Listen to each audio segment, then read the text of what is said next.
வாரத்தில் ஒரே ஒரு நாள் இந்த சின்ன விளக்கை ஏற்றி வைத்தால் போதும்.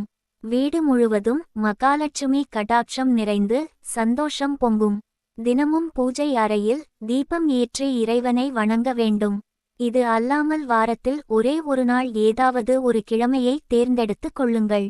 உங்களுக்கு எப்போது நேரம் கிடைக்குமோ அந்த கிழமையில் ஒரு சிறிய மண் அகல் விளக்கை எடுத்து கொள்ளுங்கள். அதில் நல்லெண்ணெய் கொஞ்சம், பசுநெய் கொஞ்சம், இரண்டையும் ஒன்றாக சேர்த்து கலந்து ஊற்றி விடுங்கள். அதில் 3 மருதாணி விதைகளை போட்டு திரி போட்டு தீபம் ஏற்றி பூஜை அறையில் வையுங்கள். இதேபோல 3-4 விளக்குகள் தயார் செய்து கொள்ளுங்கள். உங்களுடைய வீட்டு வரவேற்பறை, சமையலறை, படுக்கையறை, இன்னும் எங்கெல்லாம் அறைகள் இருக்கின்றதோ பாத்ரூமை தவிர்த்து விட்டு மற்ற இடங்களில் எல்லாம் இந்த விளக்கை ஏற்றி வையுங்கள். எத்தனை விளக்கு வேண்டுமானாலும் ஏற்றலாம். சிறிய மண் அகல் விளக்கு போதும். அந்த தீபம் எரிந்து முடியும் வரை அப்படியே இருக்கட்டும்.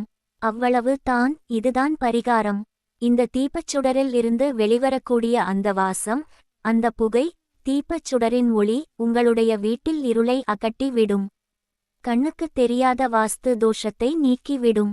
மூலை முடுக்குகளில் ஒளிந்து கொண்டிருக்கும் எதிர்மறை ஆற்றலை அழித்துவிடும்.